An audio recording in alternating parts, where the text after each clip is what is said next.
ভাই এসব ভগবান বলে কিচ্ছু নেই। যদি থাকতো তাহলে আমার জীবনে রিলেশনশিপ, কাজ, টাকা পয়সা নিয়ে এত প্রবলেম থাকতো না, সব ছেড়ে চলে যাবো। ভাই বৃষ্টিটা দেখ, হেভি ওয়েদার, একটু ভুঁকা মদ নিয়ে বসবি নাকি কিরে?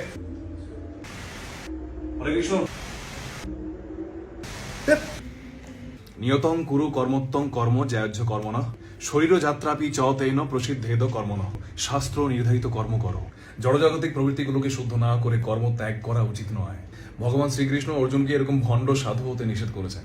আমি সাধু হতে চাইছি না।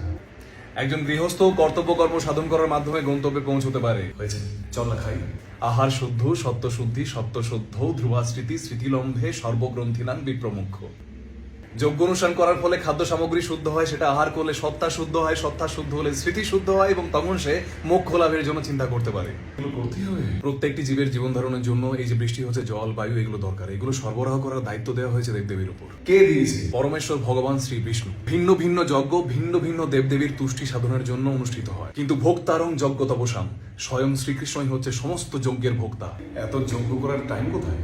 কৃষ্ণ বর্ণং তিসা কৃষ্ণং সাঙ্গ পাঙ্গাস্ত্র পার্শ্বদম যজ্ঞই সংকীর্তন প্রায়োজ জন্তিহি সুমেধস। সেগুলোর অনুষ্ঠান করা এই কলিযুগে সহজ নয়। কোন যজ্ঞ করব? শ্রী চৈতন্য মহাপ্রভু সব থেকে সহজ যজ্ঞ সংকীর্তন যজ্ঞের প্রবর্তন করে গেছেন। শ্রীকৃষ্ণকে সন্তুষ্ট করলে সমস্ত দেবদেবীরা স্বভাবতই সন্তুষ্ট হন। চল খাবি আয়, ভোগ রেডি আছে।